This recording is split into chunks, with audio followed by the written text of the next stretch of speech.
Assalamualaikum Bre, selamat datang kembali di Guru Gembul Channel. Sejak saya terkenal, banyak sekali orang-orang di kolom komentar yang mengajukan pertanyaan kepada saya tentang bagaimana caranya memajukan Indonesia, bagaimana caranya agar Indonesia segera maju, segera tidak berjalan di tempat seperti sekarang dan seterusnya gitu. Mereka menyatakan bahwa mereka sudah bosan dengan kondisi yang seperti ini terus gitu. Saking bosannya sampai-sampai mereka itu selalu terlena dan tergoda pada orang-orang tertentu yang naik ke puncak kemudian menyampaikan visi misinya. Jadi kalau misalkan ada YouTuber yang berkata seperti ini, wah Pak, semoga Bapak jadi presiden tahun sekian gitu ya. Semoga Bapak ini jadi presiden tahun sekian, semoga Bapak anu dan lain sebagainya. Yang seperti itu umum sekali di Indonesia saat ini. Dan termasuk saya juga sering mendapatkan kolom komentar yang seperti itu. Semoga Bapak segera jadi menteri pendidikan, jadi menteri ekonomi, jadi menteri bla bla bla bla. Semoga jadi presiden dan sebagainya. Saya sama sekali tidak GR dengan pernyataan-pernyataan itu. Saya justru prihatin dengan adanya pernyataan itu karena itu adalah wujud dari frustasi bangsa Indonesia ketika sulit untuk menemukan titik cerah. Jadi bahkan ketika ada satu titik, dua titik yang terlihat sedikit terang saja, sedikit lebih radikal atau sedikit lebih rasional saja, mereka segera tertarik pada itu gitu. Seperti laron yang mendekati cahaya. Padahal belum tentu cahaya yang dimaksud itu cukup besar untuk menerangi Indonesia. Ya, tapi apapun itu, di episode ini kita akan tunjukkan tentang bagaimana ceritanya untuk menjadikan sebuah bangsa maju. Jadi simak videonya sampai tuntas. Yuk kita mulai.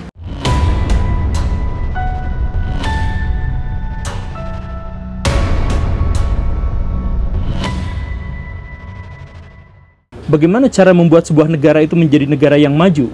Ya, ahli ekonomi akan menyampaikan gagasan bahwa yang pertama harus diubah itu adalah mindset ekonomi masyarakatnya. Karena kalau misalkan mindset ekonominya bagus, maka ekonominya, kesejahteraannya akan naik. Kalau kesejahteraannya akan naik, maka mereka bisa membeli layanan pendidikan yang lebih baik. Kalau layanan pendidikan lebih baik, maka mereka akan menemukan kecerdasan dan kepintaran yang dibutuhkan untuk masa depan. Dan ekonomi yang baik juga akan mendorong mereka untuk menjadi lebih sehat, menjadi lebih terampil, menjadi lebih berani, menjadi lebih kritis, dan lain sebagainya. Jadi dimulai dari ekonominya. Bahkan ekonomi itu kemudian bisa saja membuat kita menarik profesor-profesor, dokter-dokter terhebat di seluruh dunia untuk bekerja di Indonesia dan menyelamatkan Indonesia. Kan bisa seperti itu. Apakah itu bisa dianggap benar? Ya tentu saja bisa dianggap benar. Tapi mari kita misalkan lihat ada orang-orang yang moralis yang cenderung mengatakan bahwa Indonesia bisa maju itu kalau yang pertama kali digodok itu adalah mentalitasnya. Sebab mentalitas itu adalah awal mula dari kemajuan sebuah bangsa. Bukan kecerdasan, bukan ekonomi, bukan kesejahteraan dan sebagainya. Kalau misalkan ada orang yang mentalitasnya baik, maka dia akan berdedikasi, maka dia akan terampil, maka dia akan terdidik, maka dia akan hebat, dan tentu saja dia akan menjadi jujur. Kalau misalkan dalam sebuah masyarakat dipenuhi oleh orang-orang atau individu-individu dengan kondisi yang seperti itu, maka tentu saja masyarakat itu akan menjadi masyarakat yang maju betapapun mereka sebelumnya sangat miskin. Begitu kan? Begitu. Oke. Nah, itu juga sebenarnya benar dan kita bisa menemukan banyak sekali alasan-alasan rasional terkait dengan hal-hal seperti itu. Sekali lagi, itu bukan sesuatu yang salah karena itu adalah perspektif dari masing-masing orang di bidangnya. Tetapi mari kita naikkan sedikit abstraksi kita itu bukan hanya pada ranah rasional tapi masukkan pada ranah empirisme juga. Sejarah membuktikan bahwa bangsa-bangsa yang maju itu adalah bangsa-bangsa yang bersatu dalam memahami identitas bangsanya, bersatu dalam visi misi bangsanya, bersatu padu dalam orientasi pemikiran, gagasan dan lain sebagainya, bersatu dalam gagasan-gagasan yang besar. Bukan berarti mereka kemudian menyatu sepenuhnya dan menghilangkan keunikan dari pribadi masing-masing. Jadi begini Baraya, kita harus garis bawahi apa yang sering saya sampaikan di banyak video. Jadi otak manusia itu ya terbatas segini-gini aja. Dari dulu sampai sekarang tuh otak manusia itu segini-gini aja. Maksudnya negara yang maju memiliki otak individu manusianya itu ya segini-segini aja. Kalau misalkan Baraya ngobrol sama orang bule, sama orang Rusia, sama orang Amerika, sama orang Jepang, sama orang Cina yang katanya sekarang mereka adalah negara-negara yang maju, otak mereka sama dengan kita, kecerdasan mereka sama dengan kita, dan emosi mereka juga biasanya sama dengan kita. Yang membuat semuanya berbeda itu adalah bahwa kita tidak diarahkan pada satu titik yang sama, sedangkan mereka mengarah pada satu titik yang sama. Kesepakatan bersama dan kesepahaman bersama terkait dengan dasar-dasar dan visi sebuah negara. Begitu. Jadi kan gini ya, otak manusia itu segini. Mau orang Indonesia, mau orang Afrika, mau orang bule, mau orang Cina dan sebagainya, otaknya segini-segini aja. Kita tidak menemukan ada penelitian yang menunjukkan bahwa otak manusia itu sangat berbeda secara signifikan dalam kecerdasan, dalam intelektual. Kita nggak menemukan cerita-cerita yang seperti itu. Yang kita temukan adalah bahwa efek Flynn Ada bangsa-bangsa yang ternyata maju karena mereka sudah sejahtera, dan kesejahteraan itu muncul gara-gara mereka bersepakat atas sesuatu yang membuat mereka menjadi sejahtera. Kan begitu. Jadi kalau misalkan mau menjadikan sebuah negara itu menjadi negara yang maju, bukan otak manusianya yang di-upgrade sedemikian rupa, tetapi membuat si otak-otak itu mengarah pada satu kesimpulan dan satu keputusan yang sama. Misalkan seperti ini, Korea Utara. Korea Utara itu negara yang miskin, negara yang dijajah oleh pemerintahannya sendiri dan sebagainya. Tetapi mereka bersatu di bawah satu pemerintahan yang sama, sehingga ketika mereka memiliki visi misalkan untuk menciptakan nuklir, untuk membuat nuklir, untuk memiliki kekuatan militer terhebat di dunia dan sebagainya, mereka memiliki semua itu walaupun mereka miskin dan sebagainya. Kenapa? Karena semuanya terpaksa atau tidak, dengan propaganda atau tidak, mereka disatukan pada satu visi yang sama. Begitu ceritanya, dan itu berlaku sepanjang sejarah, sejak masa lampau mungkin sampai masa depan. Misalkan begini, Cina adalah salah satu negara dengan peradaban tertua di dunia. Bagaimana cerita mereka bisa menjadi sebuah bangsa? Adalah dengan kemunculan sosok yang namanya Qin Shi Huang.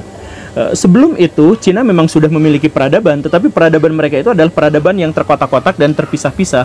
Qin Shi Huang inilah yang kemudian menciptakan segala sesuatunya sama. Walaupun kemudian dia mengorbankan kebahagiaan rakyatnya. Dalam artian, di masa pemerintahannya, pemerintah itu benar-benar jahat, benar-benar kejam, benar-benar melakukan apapun yang mereka mau sesuai dengan prinsip-prinsip kediktatoran paling absolut. Begitu. Nah, tetapi mereka berhasil mempersatukan bangsa. Di zaman dulu itu, di masa Qin Shi Huang itu, jangankan bahasa yang berbeda, jangankan logat yang berbeda. Ketika ada roda kereta pedati aja yang dimensinya berbeda, yang diameternya berbeda, itu orang yang memilikinya dihukum mati. Tapi itu semua dilakukan oleh si kaisar demi apa? Demi mempersatukan seluruh Cina. Dan betapapun si dinasti itu benar-benar pendek usianya, hanya 2 atau 3 kaisar, setelah itu hilang, betapapun demikian, tetapi identitas komunal masyarakat Cina itu sudah terbentuk. Dan akhirnya sejak saat itu Cina menggelinding masuk ke dalam salah satu fase paling penting dalam sejarah peradaban dunia. Mereka menjadi salah satu kebudayaan di dunia yang paling berwarna dan paling memberikan warna. Jadi di sini titik tekannya bukan pada kekejamannya, kejahatannya dan sebagainya, tetapi mereka bersatu dalam satu kesatuan, dalam satu visi yang sama. Nah, satu visi yang sama itu, satu kesatuan, satu kekompakan yang sama ini dicapai dengan apapun caranya. Selama dia bisa bersatu, dia akan menjadi sebuah negara yang maju. Begitu ceritanya. Makanya bangsa-bangsa di seluruh dunia itu, atau negara-negara atau kerajaan di seluruh dunia di masa lampau, orientasi pertama yang mereka upayakan itu adalah persatuan dari bangsanya. Itu aja dulu gitu. Jadi apakah itu digunakan dengan cara kekerasan, apakah itu digunakan dengan cara baik-baik dan sebagainya, yang penting masyarakat itu bersatu dalam kesatuan, sehingga nanti masyarakat itu akan melaju ke arah yang sama dan disepakati bersama. Begitu. Kalau misalkan kita melihat peradaban Yunani kuno, itu peradaban Yunani kuno nggak sama-sama amat, itu demokrasi, itu beda-beda, itu ribut dan sebagainya. Dan yang maju itu adalah tokoh-tokoh yang terkemukanya saja, Anaximedes, Anaximander, Pythagoras, Aristoteles, Plato dan sebagainya, gitu kan? Ya nggak gitu Baraya. Jadi orang-orang yang tadi disebut itu sebenarnya hanya pucuk-pucuk teratas dari sebuah peradaban besar yang disepakati bersama. Jadi dalam perspektif ini yang paling penting itu bukan setiap individu menjadi orang-orang yang paling pintar, tetapi setiap individu itu mampu mengkoneksikan satu pemikirannya dengan pemikiran orang lain sehingga menjadi sebuah sistem yang sama. Makanya ini disebut sebagai otak together gitu, otak bersama. Jadi seperti yang sering saya sampaikan juga, jadi misalkan orang yang punya HP ini, HP-nya kosong. Orang yang membuat HP ini sebenarnya bukan satu orang, penemu HP itu bukan satu orang, tapi jutaan orang dari ribuan tahun sebelumnya.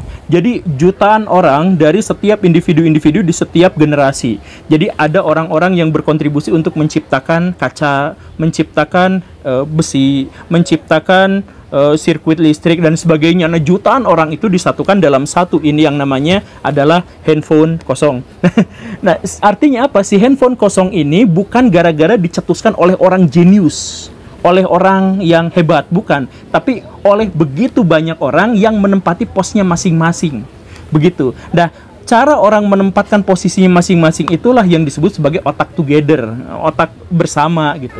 Jadi ilustrasi jadulnya adalah kita itu adalah sebuah mobil. Nggak apa-apa kita cuman menempati jadi bautnya, nggak apa-apa kita menempati cuman jadi bannya, tetapi baut itu ditempatkan pada tempatnya sehingga dia terkoneksi dengan otak-otak, dengan bagian-bagian yang lain dalam kehidupan bernegara. Itu makanya akan menjadi sebuah negara maju. Bandingkan dengan negara yang pecah belah. Mereka memiliki seluruh sumber daya, otak-otak masyarakatnya cerdas dan sebagainya, tapi nyimpen mobil, nyimpen bannya misalkan malah di atas, terus nyimpen bautnya di tempat yang nggak ada lubangnya gitu dan sebagainya, sehingga kacau, nggak jadi mobil, nggak bisa jadi maju, nggak jadi seterusnya. Karena yang paling penting itu bukan bagian-bagian itu sangat kuat, sangat besar, sangat hebat, sangat tangguh, bukan seperti itu. Tetapi ketika bagian-bagian itu masuk ke dalam satu sistem sehingga sistem itu bergerak bersama-sama. Sebuah bangsa itu bisa maju kalau dia menjadi seperti itu.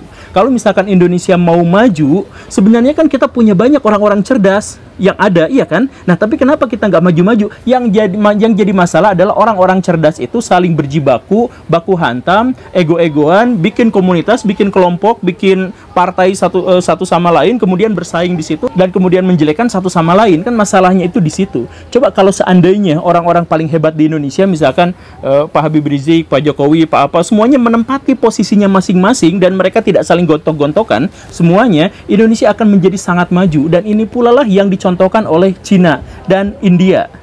Coba gini Baraya, kita mengetahui lah, gak usah dibahas terlalu panjang, tapi kita mengetahui bahwa Cina sekarang adalah negara dengan akselerasi kemajuan paling wow di dunia sekarang. Dan bagaimana cara mereka untuk bisa melakukan itu? Mereka dari sebuah negara yang benar-benar miskin di bawah kita menjadi negara yang bahkan lebih tinggi pada beberapa posisi dibandingkan dengan Amerika Serikat. Nah, bagaimana caranya? Caranya itu adalah muncul orang komunis, kemudian orang komunis itu cukup pragmatis, kemudian dia memaksa seluruh rakyatnya untuk bersatu dalam satu haluan. Kalau nggak seperti itu, dihukum atau dipancung atau dipenjara atau bagaimanapun, pokoknya diperlakukan dengan sangat buruk. Kalau misalkan baik, ya udah bergerak bersama-sama. Mereka pikirannya adalah pikiran komunis dalam konteks itu. Tapi apa yang terjadi? Mereka akhirnya memunculkan kesepakatan bersama dan akhirnya satu warna bersama sehingga menjadi sebuah sistem dan akhirnya menjadi maju. Kan begitu. India memiliki semua hal yang dimiliki oleh Cina. Mereka sama-sama berasal dari kebudayaan yang kuno, mereka sama-sama memiliki sejarah yang sangat panjang, populasi mereka sangat sama-sama banyak, sumber daya mereka kurang lebih sama dan sebagainya. Tapi kenapa mereka gak maju? Karena orang-orang cerdas, orang-orang pintar dari India itu tidak bersatu padu. Kan kita mengetahui ya bahwa orang-orang India tuh pinter-pinter gitu. Kita mengetahui sekarang ya, bagian komputer, bagian coding, bagian apa, mereka tuh jago-jago. Tapi mereka gak semaju Cina. Bahkan mereka itu lebih mundur daripada Indonesia dalam hal per kapitanya. Kenapa bisa seperti itu? Karena mereka gak ada dalam satu sistem yang sama gitu. Jadi bikin mobil tuh ada yang bannya di atas, jadi ada yang bannya di bawah.